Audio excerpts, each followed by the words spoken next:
तो आज हम मेंटल बेनिफिट के बारे में बात करने वाले हैं। तो पहला जो हमारा फ़ायदा है ध्यान का वो है न्यूरोजेनेसिस। इंसान क्यों इतना कीमती है? क्योंकि हमारे पास एक बहुत बेहतरीन न्यूरोलॉजिकल सिस्टम है। इसकी वजह से पहले आज से कुछ दशक पहले ये माना जाता था कि न्यूरॉन्स एक समय तक हमारे शरीर में विकसित होते हैं, उसके बाद ये बनने बंद हो जाते हैं, फिर सिर्फ इनकी हानि होती है, इनकी क्षति होती, हनन होता है। किंतु हाल ही में कुछ दशकों में हुई शोध से ये क्लियर हुआ है कि न्यूरॉन्स जो हमारे जीवन पर्यंत तक बढ़ते हैं। इम्पोर्टेंट इसलिए ये हो जाता है कि साधारण रूप से ये न्यूरॉन्स तो पैदा होते ही हैं। ये इतना बड़ा जाल है कि ब्रह्मांड के बाद दूसरी यदि कोई जटिल चीज़ है जो इंसान जिसको नहीं समझ पाया है, वो है उसका खुद का दिमाग।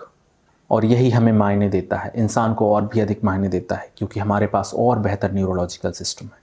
तो न्यूरोजेनेसिस न्यूरॉन्स की प्रोडक्शन प्रक्रिया को बढ़ा देता है जब आप ध्यान करते हैं। अगला है हमारा overcome OCD, obsessive compulsive disorder.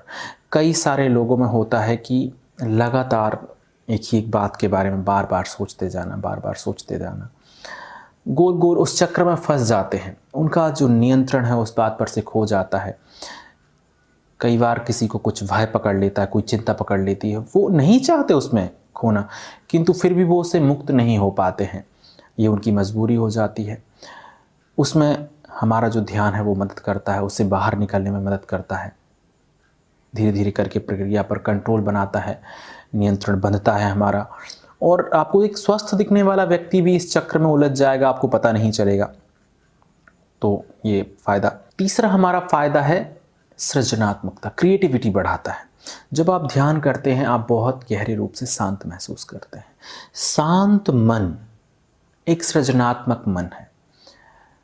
आपके जीवन में क्रांति तभी घटित होती है जब आप बहुत सृजनशील हो जाते हैं, क्रिएटिव हो जाते हैं, कुछ नया आप पैदा कर सकते हैं। चाहे आप एक जॉब में जाना चाहें, चाहे आप बिजनेस में जाना चाहें, आपकी वैल्यू तभी होगी, आपकी कीमत तभी बढ़ेगी, आप सफलता तभी पाएंगे जबकि आप सृजनशील हैं, कुछ नया पैदा कर सकते हैं। आपके जीवन में आनंद के लिए भी ये ज़रूरी है, ना सिर्फ बाहरी जगत में हमारी अचीवमेंट के लिए, बाकी हर मायने में यदि आप अपने जीवन को बेहतर बनाना चाहते हैं तो उसके लिए ये ज़रूरी है कि आप क्रिएटिव हों।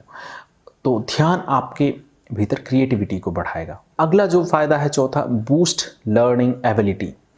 ये आपके सीखने की क्षमता में भी विकास करता है। आप किस उम्र के किस पायदान में हैं ये कोई मायने नहीं रखता। जब आप ध्यान करते हैं, आप शांत होते हैं, तो आपकी सीखने की क्षमता विकसित होती है। यही सीखने की क्षमता आपको आगे लेकर जाती है। कई बार हमें बहुत सारी चीज़ सीखनी होती है जीवन में बेहतर होने के लिए। जब तक आप पुरानी चीज़ें तभी छोड़ सकते हैं, आपके जीवन में कुछ परेशानियां हैं, कुछ आदतें हैं, जबकि आप नई आदतों को विकसित करें, नई क्वालिटीज़ अपने अंदर लेकर आएँ, नए गुणों को अपने भीतर पैदा करें, और वो सीखने से होंगे। तो सीखने की क्षमता को बढ़ाता है। आपका मस्तिष्क चीज़ों को देखकर, समझकर और ग्रहणशील बनता है। कंसंट्रेशन, कई सारे लोगों में इसकी कमी होती है कि वो एकाग्र नहीं रह पाते। ये हालांकि छोटे मोटे फ़ायदे हैं, ध्यान बहुत ऊंची प्रक्रिया है, किंतु फिर भी आप यदि एक सामाजिक जीवन में है तो ये समझना पड़ता है। कंसंट्रेशन आपका अच्छा होता है, कोई काम कर रहे होते हैं, कई सारे लोगों को देखा आपने कि थोड़ा ये किया फिर मन नहीं लग रहा, फिर बोर हो गए, फिर ये किया फिर मन नहीं लग रहा, फिर बोर हो गए। कई बार पढ़ाई में भी ऐसे होता है कि हम एक जगह कंसंट्रेट नहीं कर पाते, तो हमारी एकाग्रता बढ़ती है। आप गौर से समझेंगे, जो कंसंट्रेशन को ही ध्यान कहते हैं उनके लिए समझना ज़रूरी है कि कंसंट्रेशन सिर्फ एक बेनिफिट्स ऑफ मेडिटेशन है, सिर्फ एक वो फ़ायदों की लिस्ट में एक फ़ायदा है कंसंट्रेशन, कि आपका जो एकाग्रता है वो बढ़ती है। हमारा सातवां फ़ायदा है कि हमारे मन की वकबक जो है होती है कि नहीं, आप जब कभी फ्री बैठे हैं तो आप देखते हैं कि आपको सोचते चले जा रहे हैं, खुद से ही बात करते चले जा रहे हैं, बस बात करते चले जा रहे हैं, अपने आप से ही बात कर रहे हैं। कई बार वो गैर ज़रूरी है, वो नहीं करेंगे तो भी चलेगा, किंतु फिर भी लगातार आप उसके बारे में बात कर रहे हैं, तो उसको भी कम करता है, बहुत हद तक धीरे धीरे करके नियंत्रण बनने लगता है। आप आधे घंटे जब ध्यान करते हैं तो आप इसका एक अभ्यास करते हैं कि आप विचार में चले गए हैं, वो बातचीत आपने करने लगे हैं, आप खुद ही से कुछ नया, कुछ पुराने समय के बारे में, कुछ आने वाले समय के बारे में, ऐसे हो जाएगा तो ऐसे कर दूंगा, वैसे हो जाएगा तो वैसे कर दूंगा, कर दूंगी,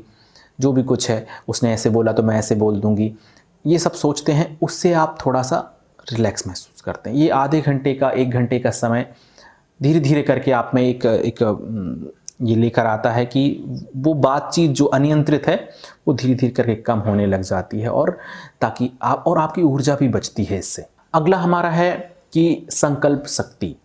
कई सारे लोगों में विल पावर की कमी होती है, संकल्प नहीं ले पाते, करना चाहते हैं, कर भी सकते हैं, उनमें क्षमताएं हैं कोई काम को करने की, किसी टास्क को पूरा करने की, किंतु वो संकल्पवान नहीं है। करते हैं फिर छोड़ देते हैं, फिर कुछ और करते हैं फिर उसको भी छोड़ देते हैं, कुछ और करते हैं उसको भी छोड़ देते हैं, कहीं के नहीं रहते, लग करके किसी एक काम को नहीं करते। ध्यान है, ध्यान का भी संकल्प उनमें नहीं होता कई बार तो ध्यान करते करते ध्यान के संकल्प में भी वृद्धि होती है और बाकी दूसरे संकल्प को लेने में भी आसानी होती है। आपकी विल पावर मजबूत होती है, तो आप कोई फैसला लेते हैं, उस पर कुछ समय अडिग रहते हैं, फिर आप धीरे धीरे करके और आपकी विल पावर मजबूत होती जाती है। आप समझते हैं कि भाई मुझे कंफर्ट जोन में नहीं रहना, और कंफर्ट जोन जैसी बात कुछ होती नहीं है, ये तो पार्ट ऑफ लाइफ है, ये तो मज़ेदार है, कुछ करना कितना मज़ेदार है, ये सब कुछ हमें समझ आने लगता है। तो ये बहुत बड़ा फ़ायदा ये होता है कि विल पावर स्ट्रांग होती है हमारी। आपने मुझे इतना स्नेहपूर्ण, प्रेमपूर्ण तरीके से सुना, उसके लिए बहुत धन्यवाद। आप सभी के भीतर उपस्थित परमात्मा को मेरा प्रणाम।